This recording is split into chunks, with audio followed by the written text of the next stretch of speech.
garantizarlo para las actuales y futuras generaciones. El Estado, y aquí establece un deber al Estado, el Estado vela por la satisfacción de este derecho atendiendo las necesidades de las personas en sus distintos contextos. Esa es la obligación que tiene la propuesta de nueva constitución, el Estado, para cumplir con el derecho humano al agua y al saneamiento. Se declara entonces que el Estado es el custodio de las aguas, y esto significa una serie de obligaciones en que el Estado tiene que preservar, conservar, proteger, administrar de manera democrática y participativa. Y para lograr esta administración democrática y participativa se crea una nueva institucionalidad. Y esa institucionalidad es la denominada Agencia Nacional del Agua. Esa Agencia Nacional del Agua tiene un estatuto propio que está en el artículo 144 que se propone, y esa Agencia Nacional del Agua va a estar por sobre todos los organismos públicos que hoy en día tienen funciones dentro del Estado respecto del agua. Esa Agencia Nacional del Agua va a ser un órgano autónomo que va a funcionar de manera desconcentrada y va a estar encargada de asegurar el uso sostenible del agua para las generaciones presentes y futuras, para asegurar el acceso al derecho humano al agua y al saneamiento, la conservación y la preservación de los ecosistemas asociados. Para ello va a tener la obligación de recopilar información, de coordinar, dirigir y fiscalizar los actos de los órganos del Estado en materia hídrica. Y luego hace una enumeración bastante extensa de sus funciones. Entre ellas, y quizás la más importante, tiene que impulsar la constitución de los consejos de cuenca, porque en los consejos de cuenca debe prestar asesoría y asistencia para una gestión integrada, una gobernanza participativa y la planificación de la intervención en los cuerpos de agua y en los ecosistemas asociados de las respectivas cuencas. Es importante decir esto porque el modo en que se va a llevar adelante esta administración por parte del Estado va a ser un cambio respecto a lo que tenemos hoy día. Ya no van a existir derechos de aprovechamiento de agua, sino que van a existir autorizaciones de uso.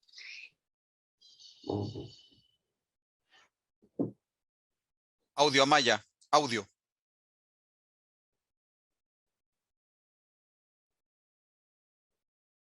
Autorizaciones actuales. ¿Cuáles van a ser esas diferencias? Van a ser temporales, van a poder caducar, o sea, se le van a poder poner término, se van a poder revocar si se está haciendo un mal uso de esas autorizaciones en el uso de las aguas, van a estar obligados a conservar, no se van a poder comerciar, esto es importante, no se van a poder vender esas autorizaciones de uso, van a estar otorgadas de acuerdo a la disponibilidad efectiva de agua en el cuerpo de agua, y van a obligar a ser usadas para el fin para el cual fueron otorgadas. O sea, no va a poder ocurrir lo que ocurre hoy día, que son vendidas como derechos sin un uso particular, o a veces son entregadas para un uso, por ejemplo, en uso humano, y son cambiadas a uso minero. Eso no va a poder ser efectuado, y ese es quizás uno de las más importantes cambios en la propuesta de nueva constitución. Otro elemento importante, me parece, tiene que ver con la redistribución.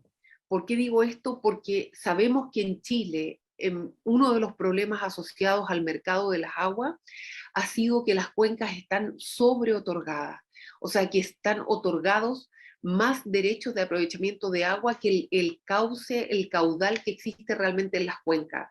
Y por eso se le entrega a la Agencia Nacional de Agua la obligación de establecer cuál es la verdadera disponibilidad de agua en los cauces, y se le da la autorización para ajustar las autorizaciones de uso de acuerdo a la disponibilidad de agua en el cauce. Esto se trata en parte en las normas transitorias de la nueva Constitución. En el artículo 36 transitorio se establece un tiempo en el cual la Agencia Nacional del Agua, una vez establecida, va a poder redistribuir, va a poder ajustar a los cauces verdaderamente existentes. También para dar una idea que yo sé que es muy general, pero que me parece interesante de este debate constituyente por la función pública que va a tener ahora la Agencia Nacional del Agua y las autorizaciones de uso, de alguna forma dejar de decir que existe propiedad sobre las autorizaciones de uso y solo reconocerlo como un uso administrativo, es volver a establecer, yo diría, el imperio del derecho público sobre el agua.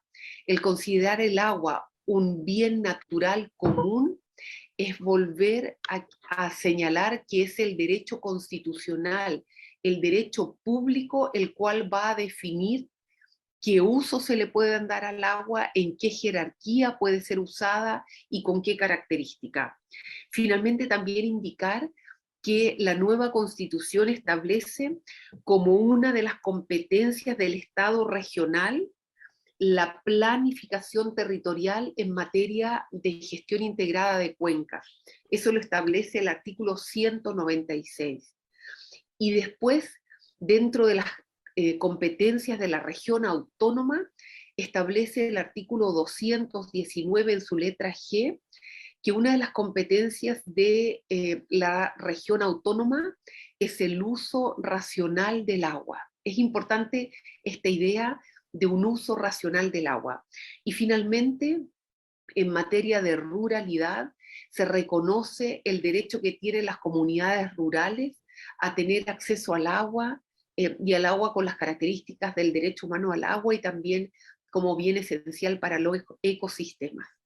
He querido con esto dar una visión general de las importantes normas que hay en materia de agua en la propuesta de nueva constitución, que supone, me parece, un giro relevante en materia de la regulación constitucional del agua. Muchas gracias.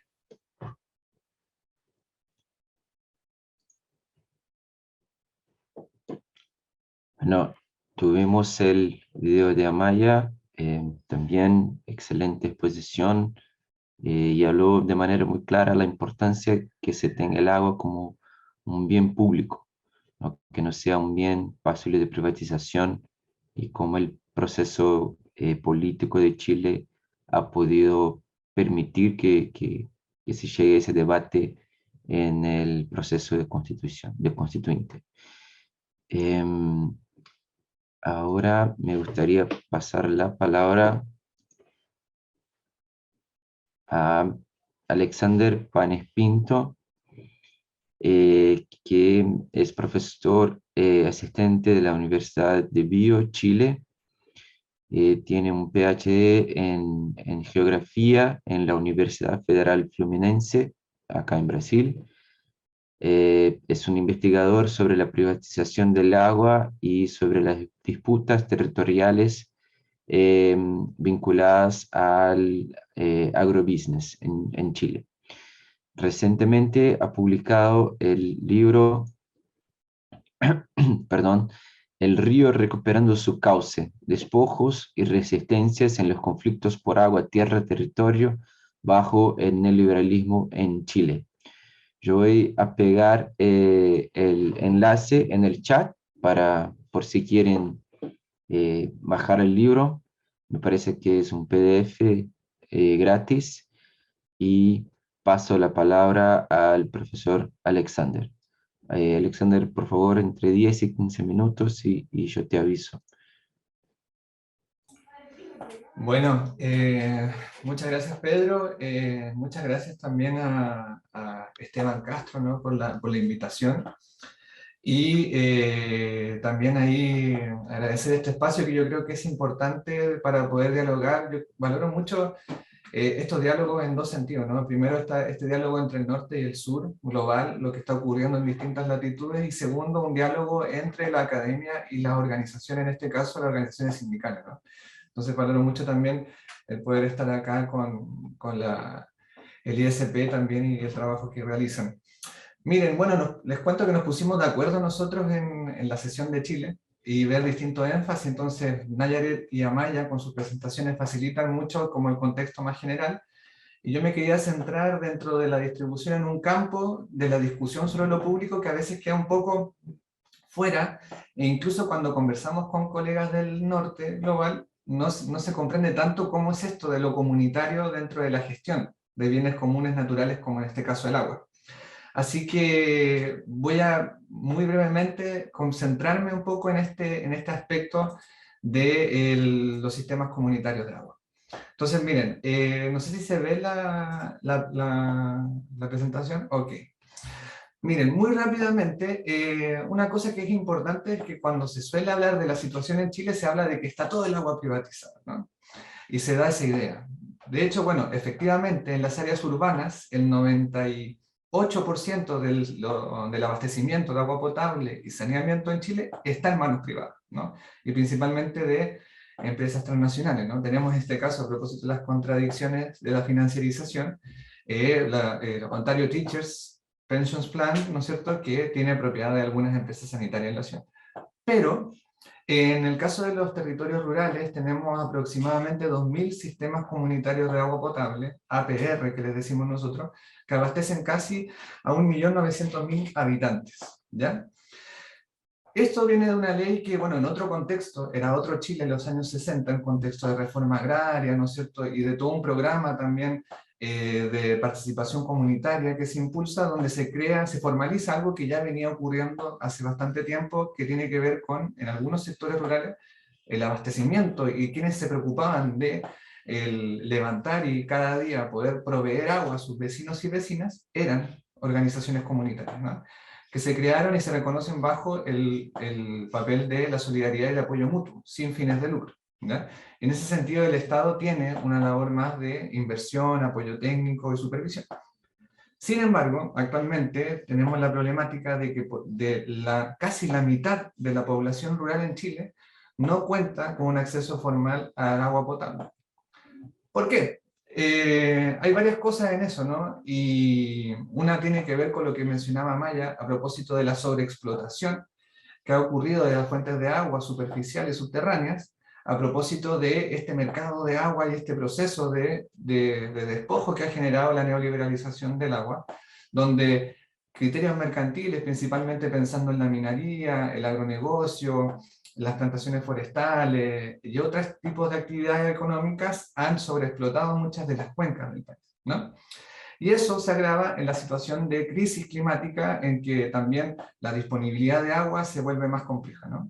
Entonces, eso sumado a algunas dificultades de infraestructura han dificultado bastante la posibilidad de que los sistemas comunitarios tengan de acceso al agua, ¿no?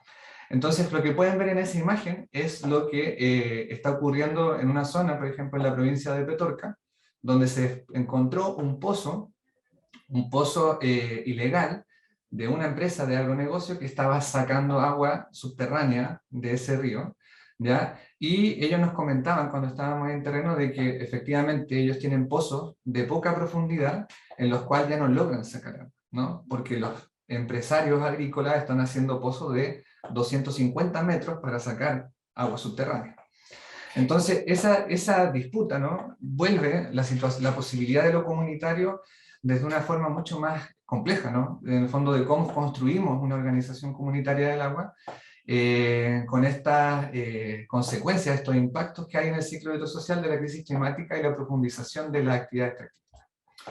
Bueno, eso es un tema, ¿no?, importante, pero lo que quería hacer también era como, bueno, obviamente todo en esta situación del coronavirus y la pandemia se complejiza más todavía, ¿no? Porque, bueno, como dice este titular, ¿cómo luchamos contra el coronavirus si no tenemos agua ni para lavarnos las manos, ¿no? Muchas de estas comunidades reciben agua a través de camiones aljibe, a camiones cisternas, y se les entregan 50 litros de agua al día por persona, ¿ya? Antes de seguir en la parte de la nueva constitución, y acá quizás voy a dejar de compartir la pantalla, quería comentar una cosa, ¿no? A propósito de lo público, ¿no? Yo participo asesorando a una agrupación, una plataforma latinoamericana que es la PAPC, la Plataforma de Acuerdos Público-Comunitarios por el Agua de las Américas, y ahí hablamos mucho de la importancia de una reapropiación social de lo público, ¿ya? Que se conecta, bueno, con una discusión mayor que ahora está muy en boga respecto a lo común, ¿no? Pero en este caso, de los sistemas comunitarios de agua, lo que hace es lo siguiente: hacer un llamado a que, a pesar de esta situación muy compleja que le estoy diciendo, que la mitad del país en el sector rural no tiene un abastecimiento formal de agua digno, ¿ya? Necesitamos salir de la mirada de la víctima, de la mirada de quienes viven y los y las dirigentes de agua potable comunitaria como seres, como víctimas, como seres pasivos a los que el Estado tiene que asistir, porque son ineficientes o porque no saben, ¿no? En ese sentido, lo que se ha tratado de hacer es que es reconocer de que el Estado tiene un papel, pero lo comunitario también tiene una acción que debe dialogar de manera horizontal con el Estado con una construcción de lo público más allá de lo estatal, ¿ya? Eso es un poco la conversa que se ha realizado y se viene organizando también y construyendo políticamente dentro de los sistemas comunitarios de agua potable en Chile también, ¿no? Entonces, en ese sentido, una conquista muy importante tiene que ver con esto, a propósito de la nueva Constitución, que es un artículo específico que reconoce a la gestión comunitaria dentro de la nueva Constitución, algo que no había existido hasta ese momento en algún cuerpo constitucional en el país, y habla de que el Estado tiene que promover y proteger la gestión comunitaria del agua y saneamiento, especialmente en los territorios rurales. Entonces, acá tenemos una conquista importante que fue también a partir de la movilización de las personas que están en los sectores rurales del país. Ahora, para tratar de quizás ir un poco más allá de la gestión, de la discusión constitucional, quería plantear algunas cosas como de lo que nos estamos enfrentando en el país, porque si bien estamos en un momento de mucha esperanza, ¿no? de mucha expectativa respecto a lo que podemos lograr con este cambio constitucional y este nuevo ciclo político que se ha abierto luego de octubre de 2019, hay temas que van más allá de lo constituyente, ¿no? Entonces, por ejemplo, un aspecto tiene que ver con la democratización, ¿no? La democratización de la gestión del agua y de las cuencas, y ahí, bueno, eso ya lo mencionaba Maya, respecto a la creación de una nueva figura de gobernanza de las aguas, que son los consejos de cuenca. Pero, por otro lado, hay un tema súper importante de que, en el fondo, ya es incontestable de que estamos viviendo una situación de crisis socioecológica muy fuerte en el país, donde una de las manifestaciones es la disputa por las aguas, ¿no es cierto? La disputa por las aguas subterráneas, los diferentes usos del agua.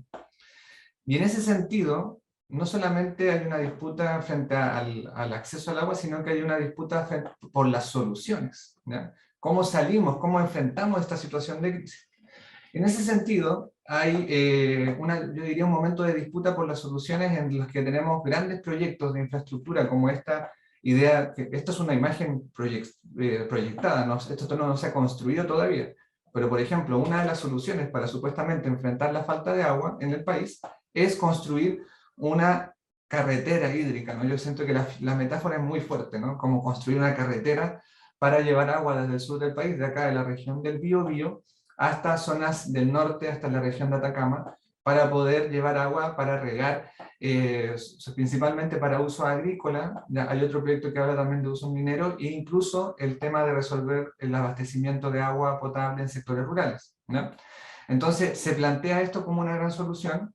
También está el tema de los grandes proyectos de desalinización, como un tema importante, y la profundización de pozos, ¿no? Entonces, la infraestructura y esta monumentalidad, ¿no es cierto?, de la infraestructura, la técnica y la hidráulica, viene a recrearnos y a vendernos promesas de soluciones para enfrentar una situación crítica, ¿no?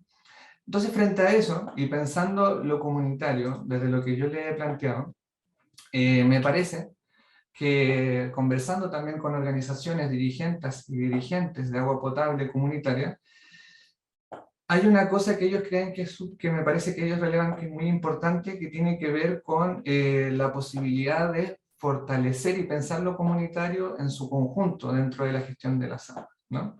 Entonces, esta, por ejemplo, es una experiencia, así como hay muchas, no es algo súper innovador, pero tiene que ver con un tipo de tecnología, ¿ya?, socialmente apropiada, que posibilite y refuerce la autonomía de las comunidades, de que los dirigentes, de que distintos territorios rurales sean capaces de poder seguir organizando su vida y no vengan otras soluciones gigantes que le hacen perder la capacidad de tomar decisiones respecto a aquellas cosas que le afectan en su día a día, ¿no? Entonces, esa dimensión social y organizativa de la gestión comunitaria es algo que es fundamental.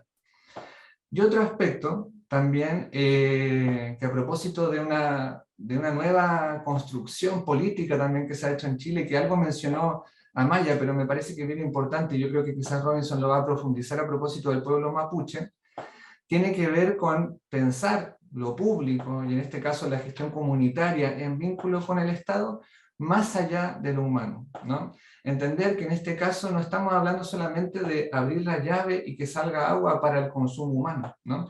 Estamos pensando al agua dentro de un proceso mayor que tiene que ver con la reproducción de la vida, la reproducción de los ciclos socionaturales, ¿no? Y en ese sentido, frente a todas las problemáticas y el despojo socioambiental que está ocurriendo en países como Chile, pero no solamente en Chile, conectar la gestión comunitaria con procesos de restauración, ¿no? De restauración socioecológica, ¿no? De construcción de mayor disponibilidad y de protección del agua en cada una de las cuencas se vuelve algo fundamental, ¿no? Entonces, en ese sentido, pensar la gestión comunitaria más allá del humano también es algo que es importante. Así que eso es un poco la invitación. ¿Sí?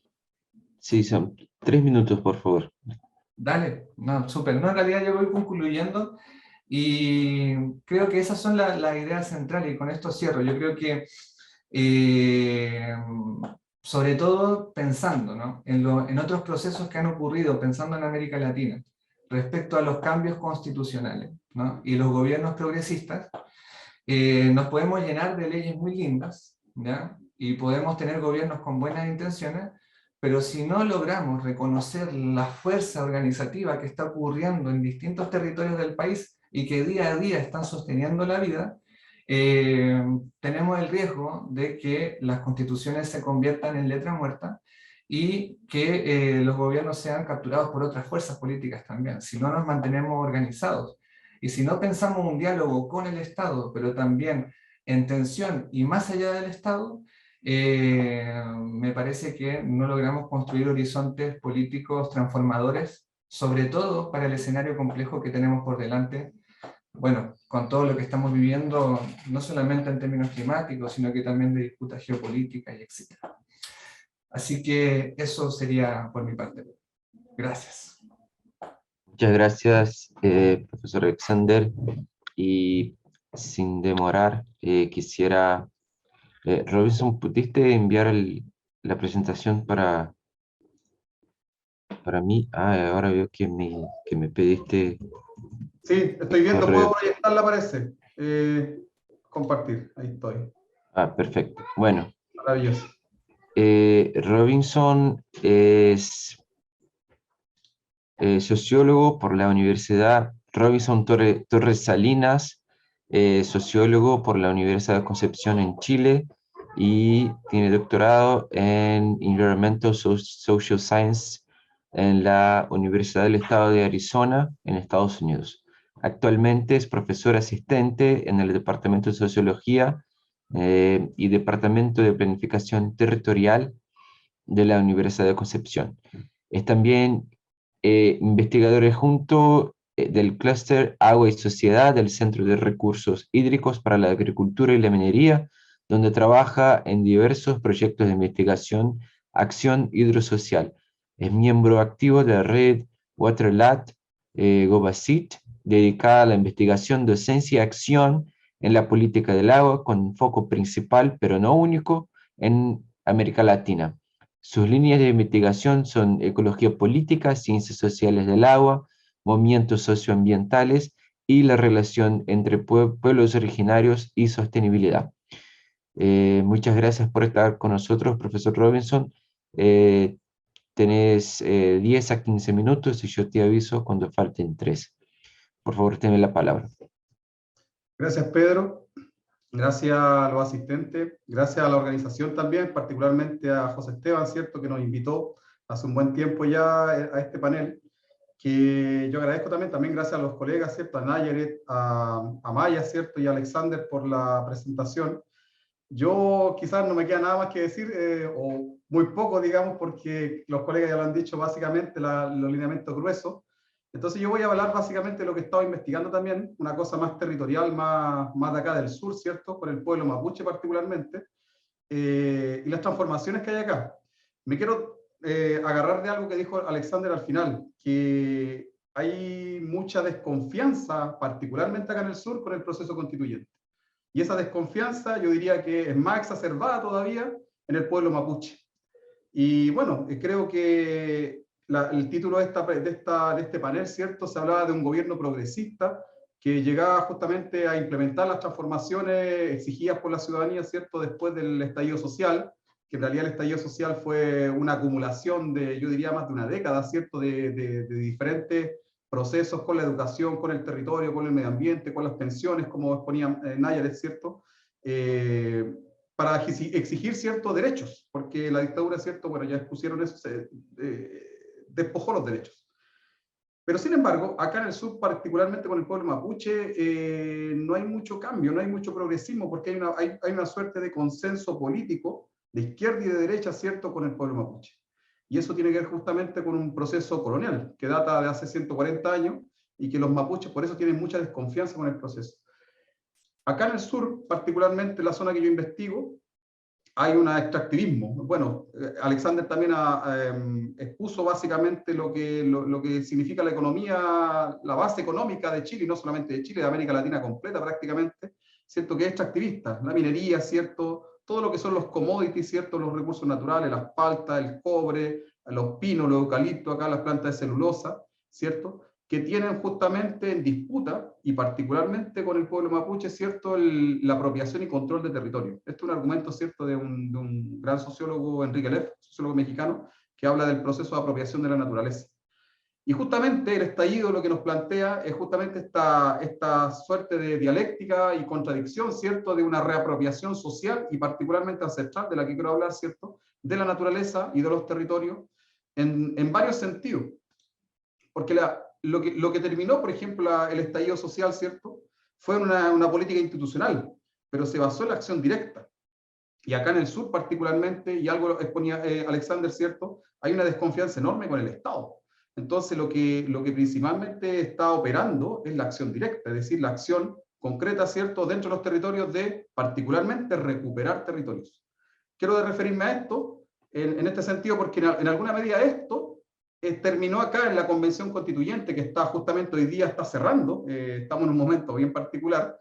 Amaya por eso no pudo estar, me solicitó que le expusiera que no podía estar justamente en estos momentos, están cerrando las últimas votaciones, pero terminó en esto el año pasado, por ahí por el 7 de julio se inauguró la Constituyente, ¿cierto?, después del estallido, pero acá en el sur, el proceso, digamos, de acción directa y de recuperación de territorios prosigue.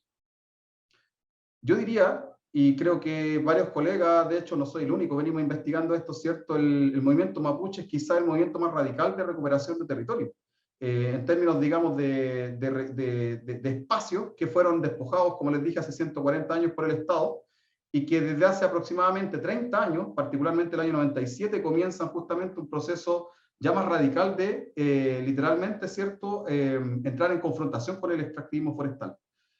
Acá el extractivismo forestal en el sur, les quería mostrar esta imagen básicamente, tiene 3 millones de hectáreas plantadas. En estos momentos se están expandiendo las plantas de celulosa. Los puntitos rojos que ustedes pueden ver acá, es más o menos toda esta zona, son aproximadamente 4 o 5 regiones las forestadas. Acá ustedes pueden ver la zona más abierta, más centralizada, ¿cierto? Si se fijan, es más que nada para el Valle Central y la zona costera, digamos. Y acá pueden ver más en específico, en esta otra figura, la tercera de acá, el área de cobertura de plantaciones forestales, que es el color café, el área de cobertura de bosque nativo, que es una suerte de fronteras que está hacia la cordillera de los Andes, por acá por Valdivia, ¿cierto?, la región de los ríos, queda algo de bosque nativo por esta zona. Y si ustedes se fijan, acá también hay una zona de bosque nativo, que es un parque nacional, de hecho, de aproximadamente 150.000 hectáreas, que está protegido, no lo pueden explotar, pero está todo rodeado de forestales. Yo en estos momentos me encuentro aquí, en la ciudad de Concepción, al igual que Alexander, y estamos prácticamente rodeados de pinos y eucaliptus. Fíjense ustedes, las tierras rojas son las tierras mapuches, reconocidas por el Estado, entregadas por el Estado después de la invasión al territorio mapuche, en el año 1881. Esas tierras fueron originalmente 500.000 hectáreas, que se entregaron. Imagínense ustedes, el Estado primero los invade, les quita sus tierras.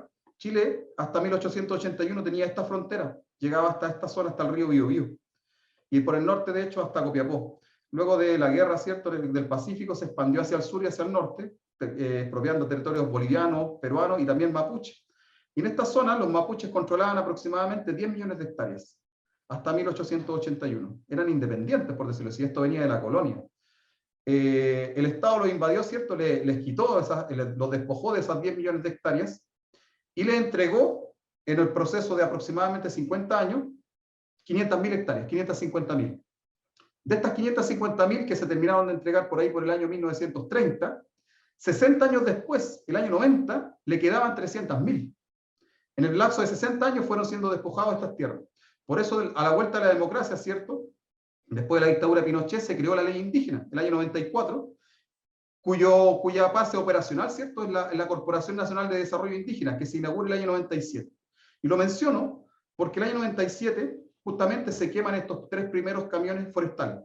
Estas plantaciones de pino también datan de principios del siglo XX. Entonces hay una suerte de configuración aquí donde el Estado primero roba tierra, ¿cierto?, después le asigna tierra, después los mismos colonos que introdujo el Estado acá les fueron gradualmente corriendo al cerco, como dice acá, ¿cierto?, despojándolo nuevamente de la tierra, casi la mitad de las tierras que le había entregado el Estado.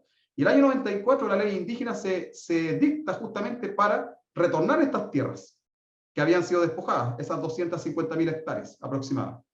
Sin embargo, un grupo mapuche decide no comulgar con esta política del Estado, porque todavía lo siguen viendo como un Estado colonial. Y justamente ahí nace ese movimiento más radical mapuche, que hoy día está expresado en la Coordinadora Arauco-Mayeco, pero también en otros movimientos que han ido surgiendo prácticamente durante los últimos 10 años, justamente en esta idea de recuperar el territorio sin la ayuda del Estado. Aquí toma mucha relevancia lo que decía Alexander. No hay una conexión con el Estado en una buena parte del pueblo mapuche, en una parte significativa. Por eso hay mucha desconfianza con la constituyente. ¿Por qué? Porque lo que dicen ellos es que acá no va a haber un cambio en el extractivismo. De hecho, la constituyente no dice que se va a acabar el extractivismo, no dice que se van a acabar, digamos, los pinos y los eucaliptos. ¿Y por qué menciono esto? ¿Por qué? Porque en realidad son los pinos y los eucaliptos los que están absorbiendo el agua, los que están justamente disecando los territorios. Y aquí quiero también retomar parte de lo que decía Maya. Es muy valioso justamente que se haya declarado el derecho humano al agua, que tengamos, ¿cierto?, que el Estado tenga la obligación de generar las condiciones, ¿cierto?, de posibilidad de que las personas, particularmente rurales, como decía Alexander, ¿cierto?, tengan agua. Sin embargo, el problema no basta que haya una declaratoria, porque ecológicamente, en términos de ecología local, no hay agua.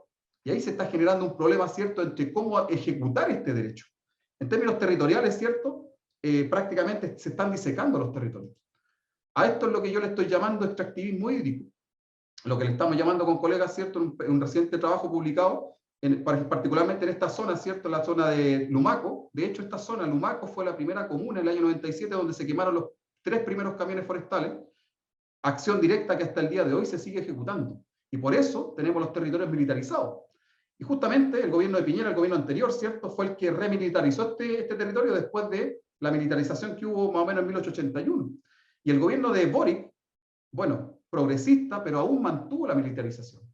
Ahí uno puede entrar en, digamos, en un análisis, ¿cierto? Decir, chuta, militarizó para que la derecha, ¿cierto?, y digamos el empresariado no se le vaya encima y pueda sacar la constituyente, digamos, en buena forma.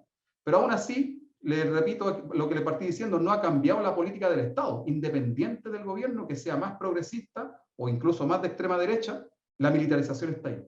Y justamente esta es la zona principalmente hoy día donde está la parte, la provincia de Mayeco, junto con la provincia de Arauco, son las zonas más militarizadas. De hecho, tenemos militares prácticamente en todos lados. ¿Para qué? Para custodiar los predios forestales que están justamente siendo recuperados por muchos mapuches, pero son simplemente también territorios que están altamente degradados. Por ejemplo, ustedes pueden ver acá en la figura B, las tierras mapuches de esta cuenca. Esta es una cuenca de aproximadamente, son casi 500.000 hectáreas, la cuenca del río Cholchol y Lumaco, que es esta zona norte de la Araucanía. Y en esta zona, por ejemplo, ustedes pueden ver las tierras que son mapuches, que son parte de los títulos de merced originales, pero también pueden ver tierras amarillas. Todo lo que está en amarillo son las tierras que estaban en los títulos de merced originales, que, como les dije, durante el siglo XX fueron desposeídos por los colonos, y luego estos colonos las vendieron a empresas forestales. Y justamente esa es la disputa hoy día. Las empresas forestales claman que es propiedad de ellos, y para los mapuches justamente dicen, no, pues estos son nuestros títulos de merced. Y ahí está justamente la disputa, y el Estado ha decidido custodiar estos territorios forestales, ¿cierto?, con los militares y usando la fuerza del Estado, como diría Lenin, ¿cierto?, hombre armado en defensa de la propiedad privada, para custodiar, digamos, estos extractivismos, ¿cierto?, en desmedro justamente de los mapuches. Amaya mencionaba, ¿cierto?, que en la nueva constitución, ¿cierto?, se van a establecer la agua de los pueblos originarios. Uno diría que eso es loable, ¿cierto? Es necesario que se haga en la constitución, pero uno se pregunta, ¿cuál agua?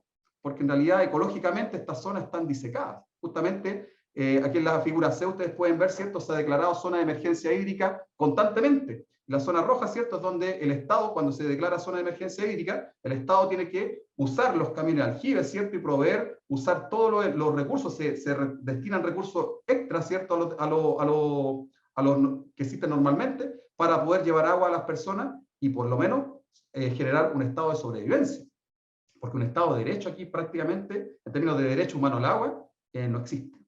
Entonces, todos estos sistemas de agua potable rural, los que mencionaba Alexander, que acá nosotros, por ejemplo, en esta cuenca los tenemos georreferenciados, se están disecando. Y por lo tanto, el Estado tiene que, en alguna medida, rellenarlos con camino de aljibe. Hay todo un negocio que se ha generado, ¿cierto?, de provisión privada también de camino de aljibe en esta zona y en varias otras zonas del país, ¿cierto?, para poder llevar agua a la gente, no para satisfacer el derecho humano al agua, sino que para sobrevivir. Entonces, ahora con la Constitución, ¿cierto?, se supone que estos sistemas de agua potable rural, que incluyen también el saneamiento, es decir, el alcantarillado, ¿cierto?, y tratamiento de esta agua servida del alcantarillado, se supone que el Estado tiene que proveerlo, ¿cierto?, hacer inversiones. Pero la problemática es, ¿con cuál agua? En esta zona particularmente, ¿cierto?, de extractivismo hídrico, donde los pinos y los eucaliptos consumen cantidades ingentes de agua, ¿cierto?, se genera un problema.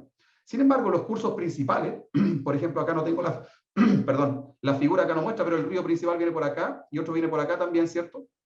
Están en manos privadas. Y ese otro detalle también de la Constitución. Amaya mencionaba, ¿cierto?, que se establece, ¿cierto?, que las futuras, ¿cierto?, autorizaciones de uso del agua, ¿cierto?, son públicas y no van a poder transferidas ni vendidas. Sin embargo, la Constitución, la actual borrador, ¿cierto?, no dice nada de los derechos ya constituidos, que en particular son literalmente la gran mayoría, se especula, porque no hay datos precisos, el 80-90% de toda el agua que existe. Entonces, lo que ya existe no se toca. Es decir, los extractivismos ya existentes que extraen mucha agua, ¿cierto?, a través de los commodities, en este caso, a través de los pinos, ¿cierto?, en el norte a través de las paltas, a través del agronegocio, como mencionaba Alexander, ¿cierto?, quedan intactos. Entonces, es ahí muchas veces la desconfianza, ¿cierto?, con esta Constitución. Yo hablando con algunos loncos, de hecho, que son las autoridades mapuches, ¿cierto?, el jefe político de las comunidades mapuches, me decían, la Constitución es puro papel. Es un pedazo de papel que a nosotros no nos hace sentido porque nosotros estamos observando el territorio, ¿cierto? Y los extractivismos siguen aquí. Y no dice nada que va a frenar el extractivismo. Le repito ese argumento. Entonces, y ahí el problema. Entonces, profesor, nosotros también... 3 minutos, por favor. 3 minutos, perfecto, aquí termino. En paralelo, de hecho, con Amaya también estamos trabajando en un proyecto de desalinización comunitaria, justamente para rellenar estos sistemas de agua potable rural, ¿cierto? Por ejemplo, aquí hay un sistema que tenemos aquí cerquita de Concepción, en una localidad, una comunidad pesquera, costera, y en un proyecto, ¿cierto? ¿Cómo satisfacer este derecho humano al agua, ¿cierto? Que ahora está en la Constitución, ¿cierto? Y está en las nuevas leyes, incluso en el nuevo Código de Agua, pero donde no hay agua. Entonces, una de las alternativas que se están viendo, ¿cierto?, es la satisfacción del derecho humano al agua a través de la desalinización comunitaria. Esa es una planta que estamos, de hecho, instalando y que estamos instalando varias más, de hecho, en la zona de Chiloé, en zonas costeras, para poder satisfacer el derecho humano al agua, porque, como les digo, ante estas plantaciones, ¿cierto?, ecológicamente no hay agua. Entonces se genera la pregunta con este nuevo proceso, ¿cierto?, porque en general aquí, por lo menos en el mundo, ¿cierto?, las cuencas circulan del interior, ¿cierto?, del continente hacia el mar. Y justamente el proceso de desalinización significa revertir el ciclo hidrológico o el ciclo hidrosocial, ¿cierto? Traer el agua de mar hacia adentro, ¿cierto? Sacarle el sodio, sacarle la sal y tratar de satisfacer el derecho humano al agua. Se generan muchas interrogantes, ¿cierto? Con el tema de la salmuera, con el tema de la energía. Bueno, en este caso son a pequeña escala, ¿cierto? Para alimentar comunidades pequeñas, pero aún así, como mencionaba Alexander, ¿cierto? Son aproximadamente 1 millón de personas que están sin agua. Con este tipo de alternativas, ¿cierto?, tecnológicas y sociales, porque hacemos procesos participativos, se puede solamente satisfacer a las comunidades costeras, porque técnicamente, ¿cierto?, es más factible. También se está hablando, por ejemplo, en Santiago, la capital de Chile, de 7 millones de habitantes, de poner una mega desaladora en la zona de Valparaíso, ¿cierto?, para llevar agua, porque esa zona ya se está hablando de que va a haber racionamiento hídrico. ¿Por qué? Porque se está acabando el agua. Entonces, estamos en una mega sequía, como mencionaban los colegas. Entonces, ahí hay un desafío, simplemente quería plantearlo como alternativas que se están barajando, ¿cierto?, para poder realmente implementar este derecho humano al agua, porque si no, justamente las críticas que vienen de acá del sur, ¿cierto?, particularmente del pueblo mapuche, pero también de estas comunidades costeras, existe una distancia con esta idea de la Constitución, que es muy buena. De hecho, yo no quiero quedar aquí como que no estoy de acuerdo, estoy muy de acuerdo, pero implementarla va a ser justamente el desafío que se nos viene los próximos años. Eso, colega, agradecido por la oportunidad. Muchas gracias, profesor Robinson. Eso me parece que es importantísimo resaltar que se avanzó mucho con el proceso constituyente, pero todavía hay mucha lucha por hacer, y los problemas que han generado toda la constitución neoliberal de la dictadura de Pinochet sigue teniendo efectos en los pueblos de Chile, especialmente en los pueblos originarios. Bueno, tuvimos los panelistas, ahora vamos a tener la oportunidad de preguntas. Les invito a utilizar el chat y, claro, levantar las manos con el botón de reacción abajo, y les paso la palabra. Me parece que podemos hacer como, tenemos más o menos media hora para hacer el debate. Podemos hacer 2 o 3 rondas de 3 preguntas cada, y mientras van llegando las preguntas, yo les paso a los panelistas. Entonces, por favor, manos o preguntas en el chat. Me acostumbro a decir una de cada vez para que no confundamos las cosas, ¿eh? David, por favor. Y les ruego que mantengamos en 2 o 3 minutos las intervenciones para que tengamos la oportunidad de que todos y todas hablen. Yeah, it's a very short intervention, and thank you for giving it to me. These have been super interesting presentations, all of them, and focused on environmental issues and the constitutional revision process. Can anybody tell me how this relates to the policies of the new government? In this area, for example, of environment, or in the general area of public services and public spending? Has the new progressive government yet made any announcements about the direction it's moving in terms of public services and spending on water and other services and general economic policy? Thank you. Muchas gracias, David.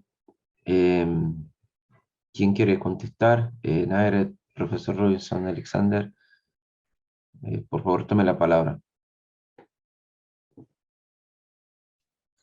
Gracias, Pedro. Yo voy a contestar con respecto al tema de la provisión de los servicios públicos. El programa de Boric establece al menos centralmente la creación de un sistema nacional de cuidado, no solo para garantizar la remuneración a quienes cuidan, sino que crear un sistema nacional de cuidado donde quien lo provea sea el propio Estado. Eso va muy en la línea de lo que las organizaciones sindicales, sobre todo desde el eje feminista, han demandado. Lo otro interesante que tiene que ver, o sea, que establece el programa de Boric es justamente la reforma tributaria, una reforma tributaria que grava las riquezas más importantes del país, que están concentradas en el 1%, y que además establece que esta reforma tributaria va a ser justamente para provisionar, para fortalecer los servicios públicos que se brindan a la comunidad.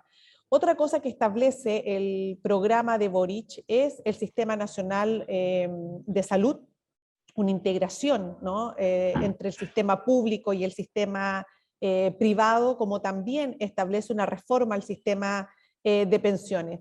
Muchas de las cosas que hoy día tiene el texto constitucional aprobado, el que se va a votar el 4 de septiembre, va muy enraizado con el programa de gobierno. Por lo tanto, evidentemente hoy día las encuestas apuntan a que los niveles de aprobación y los niveles de rechazo al nuevo texto también tiene que ver coyunturalmente con los niveles de aprobación y desaprobación que tiene el propio gobierno. Hay una sensación en la ciudadanía que la opción apruebo está justamente ligada al programa de gobierno de Boric, y él lo ha anunciado de esa manera. Él ha anunciado de que si bien no pueden manifestarse públicamente por una opción, el gobierno no es neutral, y que la nueva constitución va a generar un escenario ideal y perfecto para que todas estas transformaciones que él plantea en su programa político se puedan implementar con mayor facilidad. Por lo tanto, hay un nexo, hay un link entre el programa transformador de Boric con lo que establece hoy día el nuevo texto constitucional, y que desde el punto de vista de los servicios públicos y de las condiciones laborales de quienes prestan estos servicios públicos, está muy en sintonía con las demandas sindicales del aparato público que históricamente han puesto sobre la mesa y que nosotros como Internacional de Servicios Públicos también hemos promovido, hemos también fortalecido y hemos acompañado en estos más de 30 años. Muchas gracias, Nairet. Robinson, Alexander, ¿quieren? Sí, muy brevemente, bueno, la pregunta de David es muy compleja, ¿no? Partiendo por ahí, o sea, hay mucho que explorar acá, pero voy a tratar de ser breve, ¿no? Lo primero es que, bueno, no sé cómo va a quedar esto en la traducción, pero mi actitud es que, si bien soy bastante crítico a la experiencia de los gobiernos progresistas en América Latina, pensando esto como un proceso regional también, donde han habido un montón de contradicciones y hay una oposición entre el generar mayor bienestar, ¿no es cierto?, y políticas sociales redistributivas, manteniendo la base extractivista y de explotación de los bienes comunes naturales y los impactos socioecológicos que tienen en los territorios de las personas que viven en esos lugares. Si bien soy crítico a esa experiencia, mi actitud es que no voy a comenzar tirándole piedras al gobierno, digamos, un gobierno que está recién comenzando, ¿no? Entonces, a ver qué pasa, ¿no? Sobre todo pensando también en el contexto latinoamericano, que se está hablando un poco de un debate más híbrido respecto a los progresismos a propósito de la experiencia en Chile y lo que pasó, por ejemplo, ahora en Colombia, con Petro y Francia Márquez, ¿no?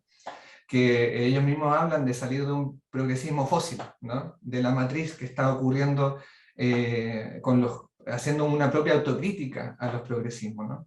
Y Boric tiene un poco eso, ¿no? Hay una apuesta muy fuerte al tema de la crisis climática, hay una decisión política que hubo respecto al cierre de una empresa, de una central de fundición de la empresa estatal Codelco, en un lugar que ha sido denominado una zona de sacrificio, que es una señal interesante, ¿no?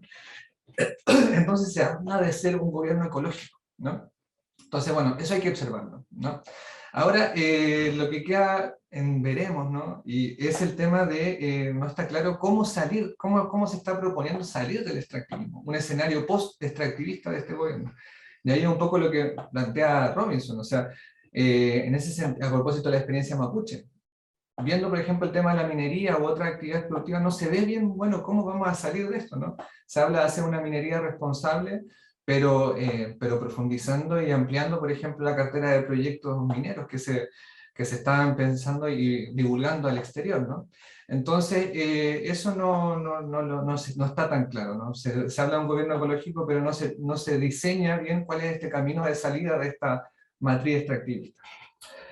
Y finalmente, lo que sí se debe reconocer es que hay un compromiso respecto a la desprivatización del agua, ¿ya? Eso lo mencionó Boric en su campaña, y de hecho hubo un compromiso directo, a propósito de lo que yo les comentaba, con los sistemas comunitarios de agua potable, ¿no? Se hizo un compromiso explícito y algunas organizaciones de agua potable rural adhirieron a ese compromiso, en el cual se hablaba de fortalecer la gestión comunitaria, el resolver las problemáticas que le estaban afectando, mayor inversión estatal, ¿no es cierto?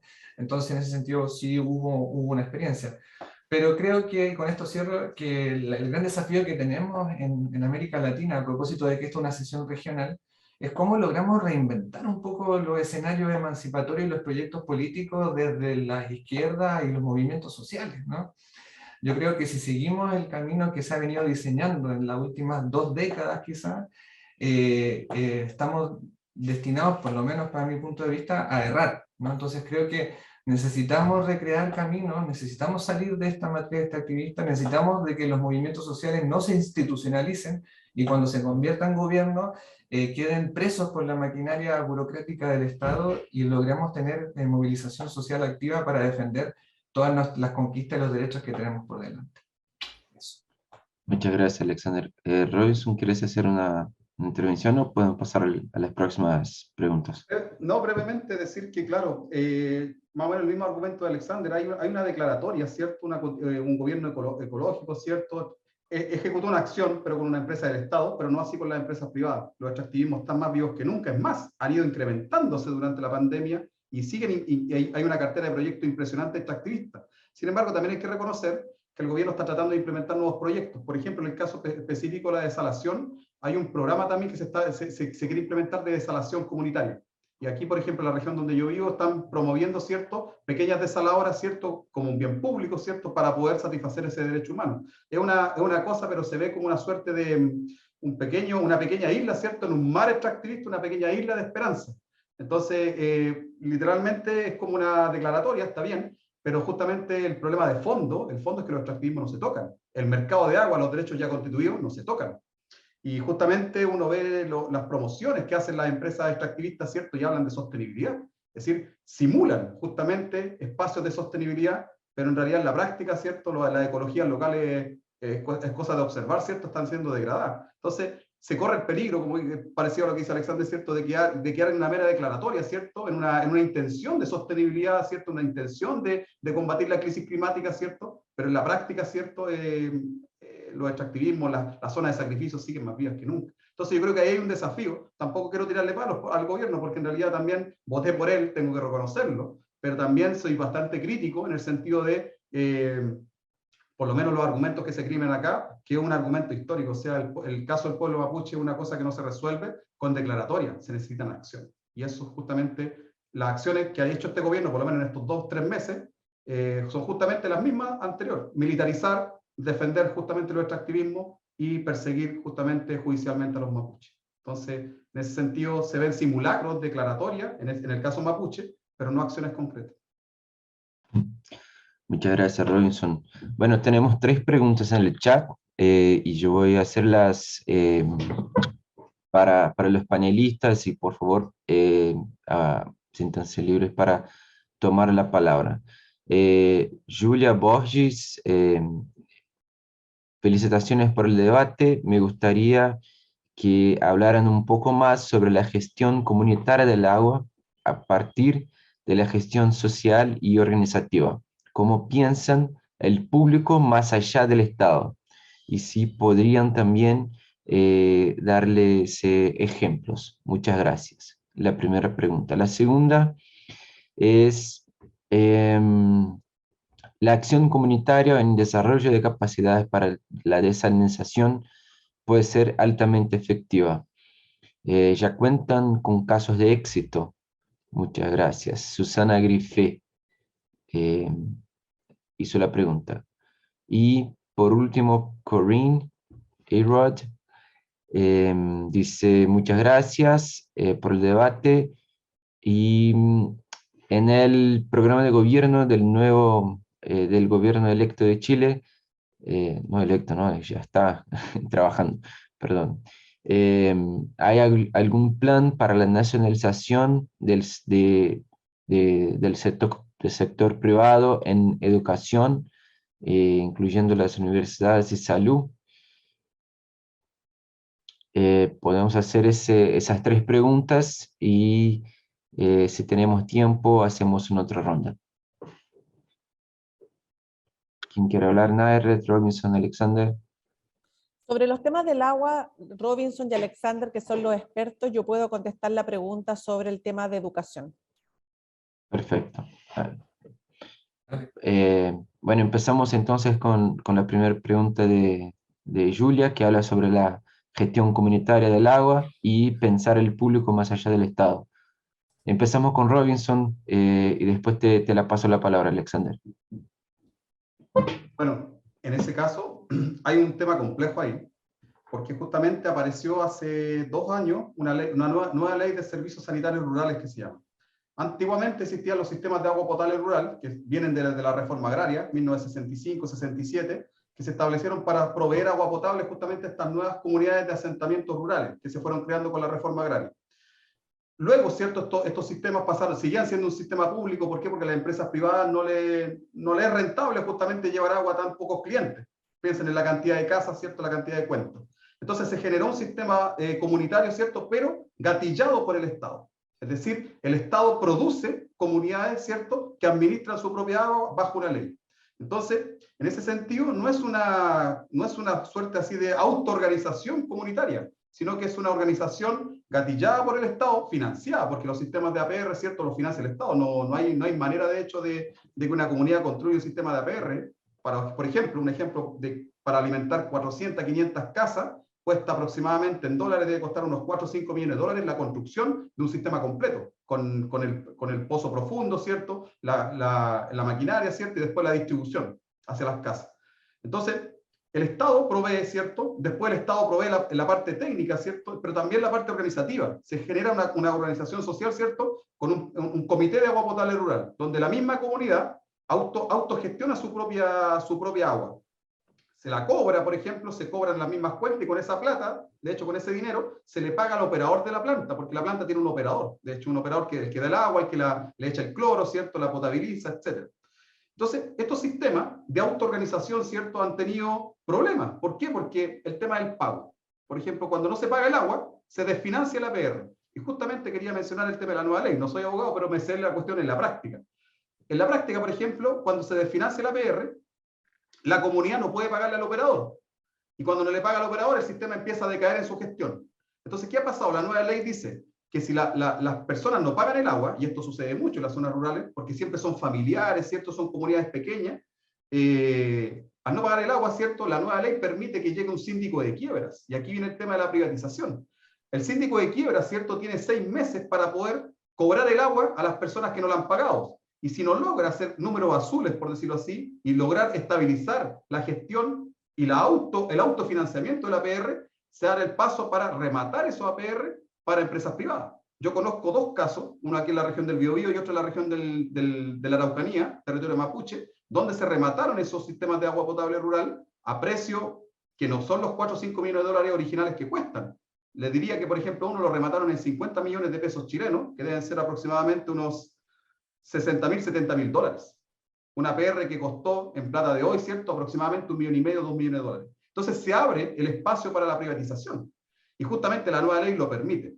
¿Cómo evitar eso? Yo diría que ahí hay que fortalecer justamente el espacio comunitario. Alexander decía, ¿cierto?, que no hay que pensar que estas personas no pueden autogestionarse, que son víctimas. Es cierto, pero también es cierto que existe este proceso de desfinanciamiento y también aquí hay un tema más demográfico, el tema del envejecimiento, digamos, de las zonas rurales. Gran parte de estos comités de agua potable rural están gestionados por personas de 60, 70 años promedio. Tengo una colega, de hecho, de la Fundación Nehuenco, que hizo un estudio. El promedio de edad más o menos de los comités de APR son más o menos entre 50 y 60 años, y principalmente mujeres, porque los hombres tampoco se quieren hacer cargo. El único hombre que existe siempre en los sistemas comunitarios es el operador, el que tiene que levantarse a las 6 de la mañana, ¿cierto?, a echar a andar la planta. Entonces, hay muchos desafíos de fortalecimiento de la parte comunitaria. Bueno, eso podría decir más o menos a grandes rasgos, Julia. No sé si Alexander tiene algo que complementar. Muchas gracias, Robinson. Alexander. Sí, no, mira, me siento bastante contemplado lo que menciona Robinson, así que no voy a hablar mucho. Solamente dejarle 2 enlaces ahí a Julia de la experiencia también, que es lo que se viene discutiendo a nivel latinoamericano respecto a esto de los acuerdos públicos comunitarios, ¿no? Porque En definitiva, hay un montón de experiencias en las cuales se ha tratado de, no solamente el tema de la inversión, ¿no? Porque efectivamente, como dice Robinson, es un tema complicado para un sistema comunitario, sobre todo cuando estas fracturas sociometabólicas, ¿no es cierto?, afectan la disponibilidad de agua y cada vez tenemos que buscar aguas más profundas, subterráneas, desalinización, etc. Entonces, eso implica una inversión alta que ahí el Estado lo hace, sino que también compartir conocimientos también y construir también formas de, no solamente del abastecimiento del agua, sino que lo que les planteaba antes también de la gestión de la cuenca, ¿no? En su conjunto y cómo se involucra también la participación comunitaria en eso. Así que eso solamente para no extender. Respecto a la Gracias. desalinización, quería un minuto. Claro, claro. Estamos justamente implementando, Susana, este proceso. Este proyecto son 3 casos pilotos, de hecho, uno aquí en la región del Biobío, otro en la región de los lagos, en una isla, en la isla de Chiloé. De hecho, el fin de semana yo andaba allá. Y el otro caso va a ser ahora justamente en territorio mapuche. En 2 semanas más, de hecho, vamos a la zona de Tirúa, una comuna que queda aquí en la región, en la provincia de Arauco, donde también ahí vamos a tratar de implementar una planta desaladora. Cada caso es contextual, ¿cierto? Pero sin embargo, el caso que ya hemos avanzado, el caso de aquí de Chome, de la caleta de pescadores cerca de Concepción, y les puedo decirle que hay un tema cultural profundo, porque hay mucha desconfianza con el agua desalada. Es decir, las personas dicen, ¿realmente es buena? No existía la confianza al inicio. Nosotros le decíamos, bueno, vamos a tener que probarla nomás. La probamos y de hecho el agua, yo también la probé y les puedo decirle que es como agua de vertiente, es dulce. De hecho, el proceso bueno, la desalinización hay que decirlo, el proceso que nosotros estamos implementando no es el clásico de osmosis inversa, es la nanofiltración, desalinización por nanofiltración. Es decir, en términos ecológicos, por ejemplo, saca solamente el sodio, no saca todas las sales minerales. Entonces ahí hay un tema también ecológico que ver, pero a nivel de organización cultural, ¿cierto? Es un cambio enorme, porque estamos, en los sistemas comunitarios se está acostumbrado o a sacar agua del directo, digamos, de la fuente superficial, que ya eso es lo menos, porque casi no hay fuentes superficiales, pero sí también el pozo profundo. Entonces se sabe que el agua viene del continente. Y como les decía antes, traer agua del mar hacia adentro, ¿cierto? Aparte que está contaminado, ojo, el mar está contaminado, entonces la planta implica también una limpieza del agua. Hay una desconfianza. No obstante, yo les puedo decirle que en el proceso que estamos en esta comunidad acá, hay como entre desconfianza, pero también un tema cultural, es decir, no es llegar y tomar agua que uno sabe que viene del mar.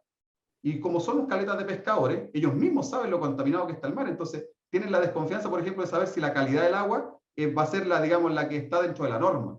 Bueno, nosotros ahí, el director de este proyecto, de hecho, es un ingeniero químico, de hecho, químico del agua, entonces dice que se puede. De hecho, la planta desalinizadora quita los contaminantes, en alguna medida limpia el agua. Entonces, pero a nivel social, ¿cierto? Un proceso de cambio. Eso con el caso de acá. En el caso de Chiloé, por ejemplo, allá una cosa, yo estuve el fin de semana, ya la semana pasada, y es distinto, porque allá, por ejemplo, ellos no tienen ningún sistema de agua potable rural. Allá todavía, por ejemplo, se abastecen con aguas lluvias. Yo probé, estuvimos los 4 días que estuvimos ahí, de hecho estuve tomando aguas lluvias, y también es dulce, pero ellas la hierven, la cuecen, digamos, para poder, digamos, tomarla. Y también tienen unas vertientes, pero que también se vienen secando. Entonces allá también hay una disposición, una buena disposición, pero aún no lo implementamos completamente. Acá tenemos instalada la planta, pero acá existe un sistema de agua potable rural, es decir, el APR. La idea es que la planta recargue el APR para reemplazar al camión aljibe que viene desde el municipio. Sin embargo, las personas, y aquí viene la cosa que más o menos lo preguntaba Susana, no quisieron conectar inmediatamente la planta desaladora al sistema de APR que va directo con las cañerías hacia sus casas. ¿Por qué? Porque dijeron, primero probar para después ver si la podemos implementar finalmente. Entonces, hay una cuestión cultural ahí, una barrera, yo diría, que lo hemos ido trabajando, ¿cierto? Y en la medida que vamos probando el agua, ¿cierto? Se va generando, pero llevamos 2 años y recién estamos empezando a probar el agua. Entonces es un proceso bien lento, pero creo que ante la falta absoluta, digamos, ecológica de agua, creo que es una alternativa que es viable. Yo la probé por lo menos y les puedo decir que es rica. Gracias. Nairet, por favor. Tenemos 2 manos levantadas y tenemos una pregunta también en el chat. Así que después de la pregunta de Nairet, yo voy a leer la pregunta del chat. Abro el micrófono para las dos preguntas, vuelvo para los panelistas y luego paso la palabra a... Ok, la pregunta que hacía una compañera sobre si el programa de Boric prevé la nacionalización de la educación privada, la verdad es que así, o sea, volver la educación privada al Estado no está contemplado.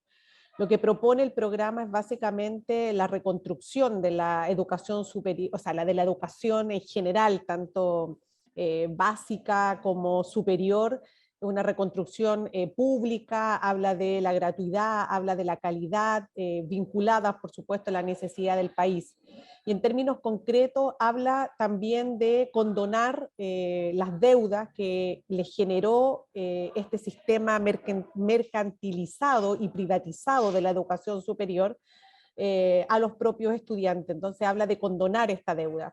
También el programa establece esta reconstrucción y expansión de la educación pública, gratuita y de calidad a todo el país, habla de aumentar el financiamiento basal a las instituciones estatales, habla de impulsar un proceso de expansión de la matrícula, habla de mejorar la gratuidad y las políticas de financiamiento de la educación pública, habla de una política de acceso y de permanencia de la educación, habla de mejorar la equidad en el acceso de la educación en general, habla de mejorar también la calidad integral de la educación superior, habla de la capacitación, habla de un montón de cosas, pero específicamente no habla de la nacionalización de la educación privada. Eso no lo habla.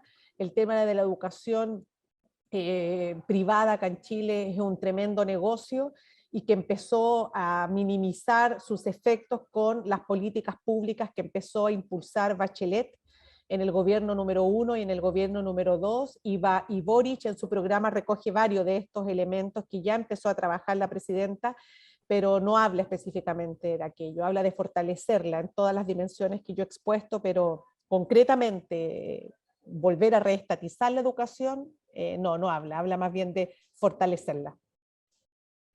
Gracias, Nayara. La pregunta que está en el chat de Andrea Restrepo Miet, una pregunta específicamente para Robinson. ¿Pueden esos usuarios de sistemas rurales acceder al Programa Nacional de Subsidio al pago de consumo de agua potable y servicio de alcantarillado? ¿Qué desafíos tienen en las zonas rurales para acceder a estos programas? Y quisiera, bueno, empezar pasando la palabra. Bueno, teníamos una mano de TecnoSpark, pero bajó. Paso la palabra a Kayla Sankey. Por favor, agradezco la brevedad. Buenos días, soy Kayla Sankey de la PSIRU en la Universidad de Greenwich. Bueno, primero, muchísimas gracias por un panel que ha sido muy interesante. Solo quería añadir una pregunta sobre cuál ha sido el debate sobre la nacionalización de los recursos naturales, o sea, la minería. Muchas gracias, Kayla. Y Gracias. Aminata Valde, por favor, tiene la palabra. Por favor, unmute tu micrófono, por favor. Aminata, no te podemos escuchar. Si puedes habilitar el micrófono. Ahí está. Gracias. ¿Cómo está? ¿Está bien o? Mais malheureusement, nous ne comprenons rien. Vous intervenez en espagnol, en portugais, bon, on ne comprend rien. L'intervention en français, on ne reçoit pas. Aidez-nous à recevoir l'intervention en français. Gracias.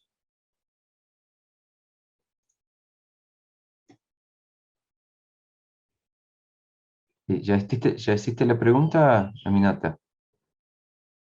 Bueno. Estás muteada, no te podemos escuchar.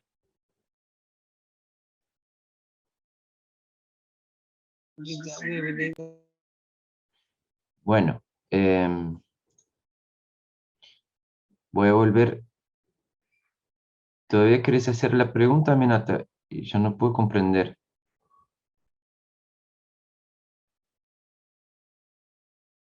Es que estás muteada. El micrófono está cerrado. Tu micrófono est fermé. C'est bon? D'accord. Entonces, bueno, la pregunta de Kyla y la pregunta del chat está para Robinson. Y me parece que la pregunta de Kyla, Naeret, no sé si Alexander quieren contestar. Empiezo por Robinson. Ya, en los sistemas de agua potable rural existen muchos desafíos, Andrea y colegas, porque no hay mucha información, de hecho. Hay una suerte de justamente de distancia entre la política del Estado, justamente, y ahora que se actualizó con la ampliación del agua potable rural al sistema de alcantarillado justamente y saneamiento, que ahora se llaman en conjunto los servicios sanitarios rurales. Entonces, la nueva ley, de hecho, tiene una serie de instrumentos. Me imagino que el que estás mencionando tú, Andrea, yo desconozco el instrumento específico que me menciona, asumo que debe estar, pero lo que sí te puedo decirte es que trabajando con, digamos, con distintos APR, existe un desconocimiento enorme. Entonces, ¿qué es lo que se está generando? Una suerte de mediaciones entre los APR, ¿cierto?, y la comunidad, que son consultoras, que justamente reproduce este modelo, ¿cierto?, de externalización de servicios. Y aquí hay un tema de que muchas veces estas consultoras se llevan gran parte del recurso. Entonces, por lo menos yo esto lo he observado en algunos APR. Sin embargo, lo que sí hay es hay mucha variedad. Hay sistemas de APR donde están, por ejemplo, completamente informatizados, tienen todos sus usuarios, ¿cierto? No sé, la tesorera, por ejemplo, del comité de APR tiene todo registrado, los pagos, ¿cierto? Quiénes están morosos, quiénes no han pagado. Esos son los sistemas más avanzados, por decirlo así. Yo vi una APR, por ejemplo, en la región metropolitana de eso, durante mi tesis de doctorado. Y después en el otro extremo tenemos los sistemas de APR, ¿cierto? Donde el tesorero y la tesorera todavía anota en un cuadernito, ¿cierto? En un cuaderno a mano, ¿cierto? Manual, a quienes pagaron, quienes no pagaron. Entonces existe ¿cómo se llama? Un desbalance más o menos a nivel nacional. Y justamente ese desbalance, yo insisto, es grave. ¿Por qué? Porque hay una suerte de envejecimiento de los comités de agua potable rural y también feminización de estos comités de agua potable rural. Entonces, piensen ustedes, las mujeres muchas veces el tema del cuidado de sus niños, de sus abuelos, de sus familiares, lo tienen que sumar al cuidado de la APR. Yo, créanme, he entrevistado varias personas que están a cargo y dicen que están cansadas, pero sin embargo no pueden abandonarlo porque no tienen reemplazo. Ahí hay un tema de fondo, yo creo que se debería fomentar. De hecho, nosotros estamos tratando de hacerlo con pequeños proyectos pequeñitos, por ejemplo, vinculando los sistemas de APR con la escuela, para que los niños sepan que el agua no viene de la llave, ¿cierto? Y viene de un sistema de APR para que después lo vayan conociendo, ¿cierto? Y vayan familiarizándose. Y a la vez, como hoy día los niños están más conectados, ¿cierto?, con las redes, vayan conociendo los posibles instrumentos al Estado, que hasta ahora, por ejemplo, están mediados justamente por estas consultoras, o incluso a veces por los municipios, porque las consultoras cobran plata, ¿cierto? Y a veces ni los mismos municipios pueden mediar. Entonces hay zonas muy extremas, por ejemplo, donde fuimos el otro día, una isla, dentro de una isla de Chiloé, donde ahí no llega ninguna consultora porque no le es rentable. ¿Te fijas? Entonces ahí es donde tienen que mediar los municipios, los roles de los municipios, y creo que ahí se abre un campo para la gestión de los municipios, que en alguna medida con la mega sequía lo están haciendo a través de los camiones de aljibe. Los camiones, como les decía, están recargando estos APR, y ahora se está abriendo justamente esta posibilidad de recargarlo en vez de con los camiones en las zonas costeras con las plantas desalinizadoras. Pero son solamente los costeros. ¿Qué hacemos con los sistemas de APR que están en las zonas interiores y en la cordillera particularmente?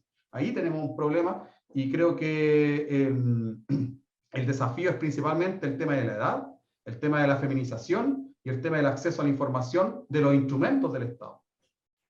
A grosso modo eso te podría decir, Andrés. Disculpa, Pedro, solamente es que como era bien puntual la pregunta. Adelante. Decirle que efectivamente los sistemas comunitarios de agua potable rural sí pueden acceder al subsidio de agua potable del Estado, que es el SAP, ¿no? Tienen la posibilidad, y hay todo un tema respecto al costo del agua potable rural que es muy diferente, más bajo que lo que es en los sectores urbanos, ¿no? lo que está también sometido a una tensión con la nueva ley, que va a ser un sistema de tarificación que no sabemos todavía bien qué va a implicar respecto al costo del agua potable en los sectores rurales. Eso. Perfecto. Muchas gracias, Alexander. Naira,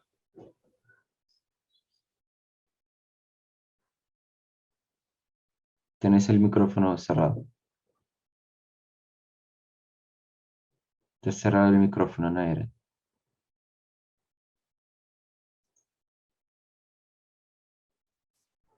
Ahí. Acá. Ok. Bueno, sobre la pregunta que hacía una compañera sobre la idea de nacionalizar, de nacionalización de las mineras del cobre, que es algo que venimos hace años demandando algunas organizaciones en Chile, muchos en Chile, por supuesto, son partidarios de la nacionalización de las empresas mineras, particularmente la empresa del cobre. La idea está dirigida a las grandes empresas extranjeras particularmente. Muchas afirmaciones que se leen, que se escuchan, ¿no? Afirman de que estas grandes mineras llegan, dejan el hoyo y se llevan absolutamente todo, y esto de la nacionalización fue parte también del debate que se tuvo sobre la propuesta que se incluyó dentro del nuevo texto sobre nacionalizar los recursos naturales de Chile, incluida por supuesto la confiscación de minas, empresas que exploran y desarrollan activos del cobre, del litio. Sin embargo, no quedó así de esa manera en el texto constitucional, quedó bastante abierto, no hay un articulado específico que permita justamente confiscar. Lo que sí hace la propuesta de texto es allanar el camino para la nacionalización de alguna de las mayores minas de cobre y depósitos de litio que tiene el mundo y que están justamente aquí en Chile. Pero es un debate que está siempre presente, por supuesto, en ese sentido el grupo de la gran minería ha hecho un lobby para que se genere el rechazo de la Constitución. No es un texto que a la gran minería le interese. Chile cuenta justamente con estas reservas de litio y del mundo, y se invierten más de 70.000 millones de dólares hoy día en proyectos mineros. Entonces, para algunos es riesgoso la propuesta de nacionalizar en la Constitución la gran minería. Creo que eso es un debate que todavía sigue abierto, Pedro, y tiene en su gran mayoría la gran parte del empresariado, por supuesto, en contra de esta popular propuesta de confiscar, ¿no? La gran minería en Chile. No está así tan específicamente determinada en el texto constitucional. Muchas gracias, Naira. Sí. Bueno, con eso, Alexander, bueno. Sí, solo complementar de que... Claro, por favor. No, mira, reconocer de que esa fue una batalla que se perdió dentro del proceso constituyente. O sea, habían iniciativas en torno a esa discusión de la nacionalización y no se logró el apoyo mayoritario dentro de la conformación de la Constitución, justamente por la presión de las fuerzas que estaba mencionando Nayaret, ¿no? Y en ese sentido, no solamente con el tema de la minería, sino que bueno, que ahí además del cobre está lo que mencionaba el litio, sino que además de eso también la discusión sobre la desprivatización de las empresas sanitarias. ¿No? Se presentó una iniciativa, por ejemplo, de movimientos por el agua para que el 98% de ese que está en manos privadas del agua potable rural y saneamiento pasasen a un proceso paulatino de desprivatización a manos estatales. Y eso también fue una votación que se perdió dentro de la constituyente porque hubo sectores también dentro de la centroizquierda, sobre todo, que frente a la presión de los grandes grupos empresariales transnacionales, sobre todo, decidieron echar un poco pie atrás. Entonces, también mencionar esa disputa política interna. Perfecto, muchas gracias. Otro detallito, disculpa, es que este tema es largo. Hubo un primer proyecto en el año 2008 de nacionalización del agua, que lo tiraron en el Senado.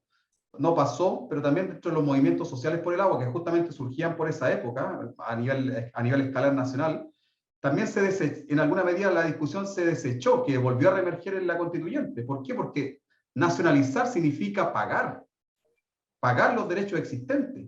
Y por los derechos legales, de hecho, en donde el agua adquirió un valor económico altísimo, el Estado de hecho no tenía plata para pagar la cantidad de miles de derechos de agua existentes. Entonces mejor se empezó a hablar de desprivatizar. Entonces la desprivatización justamente significaba simplemente se declara un bien público y esos derechos ya no se pueden comercializar, que era lo que exponía la malla. Creo que aquí justamente la idea del agua, por ejemplo, si se nacionalizaba, era literalmente defalcar al Estado, porque había que pagar e indemnizar a todas esas mineras, justamente, que son los que tienen acumulados y acaparados los derechos. Creo que ese era un comentario igual importante, porque en alguna medida se desechó, volvió a reemerger justamente en la constituyente, pero había una discusión de cómo se paga eso, legalmente hablando, porque la expropiación se paga. Muchas gracias, Robinson. No, muy importante. Bueno, agradeciendo a los panelistas, Robinson, Alexander, Naeret y Amaya, que participó por video, y a todos y todas que participaron con nosotros. Le doy la palabra al José Esteban Castro para cerrar ese taller, hablar unas palabras para cerrar ese taller. Muy importante, organizado para discutir el tema de los servicios públicos y del agua. Por favor, Esteban, tenés la palabra. Muchas gracias, Pedro. Muy breve, porque creo que el taller ha sido muy importante, con muchos detalles, pero realmente creo que vale la pena, tomando en cuenta el comentario, pregunta de David, hacer una conexión y decir que, bueno, originalmente nosotros habíamos discutido en la coordinación darle relevancia a ciertos países en América Latina que tenían mucho que decir sobre el tema de esta conferencia, que podían aportar mucho al debate del papel del sector público, del financiamiento público y de la gestión de los servicios. Ahora bien, Chile, por supuesto, apareció casi inmediatamente como el primer caso, ¿no? Y en parte queda claro por qué. Y había otros países que serán cubiertos parcialmente en los talleres que restan en el día de hoy sobre América Latina, pero vale la pena reforzar 2 o 3 cosas de lo que ya se discutió. Queda muy claro de las exposiciones que hay tremendos conflictos que son obstáculos a la posibilidad de desarrollar políticas progresistas en Chile, pero van a ver que será lo mismo en el resto de los países que vamos a tratar en el día de hoy. El caso de Chile es un reflejo, es un espejo en el que nos podemos mirar el resto de los países y no solo en América Latina. Lo que acaba de decir Robinson, el hecho de que para nacionalizar los servicios públicos, esto lo discutimos con los sindicatos en el año 2019, que nos decían, el presidente de la Federación Sindical de Chile, de Empresas Privadas de Agua de Chile, decía que la prioridad de ellos no era desprivatizar las empresas, sino desprivatizar el agua, justamente por el problema que mencionó Robinson. O sea, está muy lejos de desprivatizar las empresas, pero está más cerca posiblemente de desprivatizar el agua.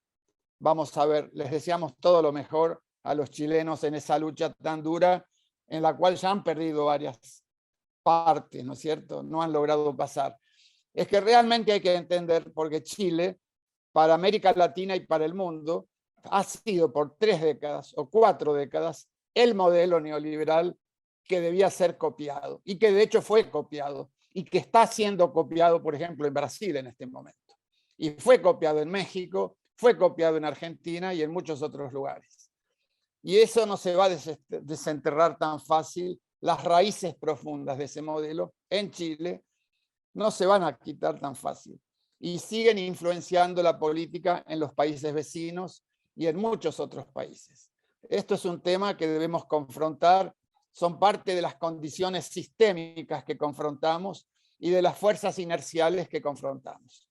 Yo creo que el debate de ustedes hoy ha dado muchos elementos, pero hay otro elemento que ustedes trajeron, que desde el norte global, desde el cual también me posiciono en parte, a veces no se ve bien o no se entiende bien. No se entiende el tema esto de lo comunitario, el tema de lo rural. Es muy urbana la visión que viene desde el norte y que también está presente en el sur. Cuando hablamos de servicios y del rol del Estado, hay un sesgo tremendo hacia lo urbano. y lo rural no se ve, no se le presta atención, y los grandes conflictos entre áreas rurales, áreas urbanas, entre comunidades indígenas, comunidades campesinas. Miren el tema de Colombia en este momento. Eso es un tema fundamental que ha sido tratado aquí, no con mucha profundidad porque el tiempo no lo permite. Seguramente estamos aquí comprometiéndonos a dar continuidad a este debate, ¿no es cierto? Ahora, yo invito a que en las siguientes sesiones del día de hoy participen los que tienen estas dudas, porque este tema va a volver, vamos a considerar México, vamos a considerar cuestiones de Colombia, etc. Así que me parece que es un muy buen inicio a esta discusión y la vamos a continuar. Y muchas gracias al panel porque estuvo realmente muy, muy bueno.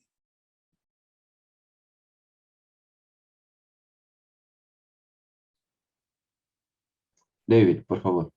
Thanks. Again, apologies for the English. Can I just add that this Zoom session will continue. The next workshop will take place in this Zoom session,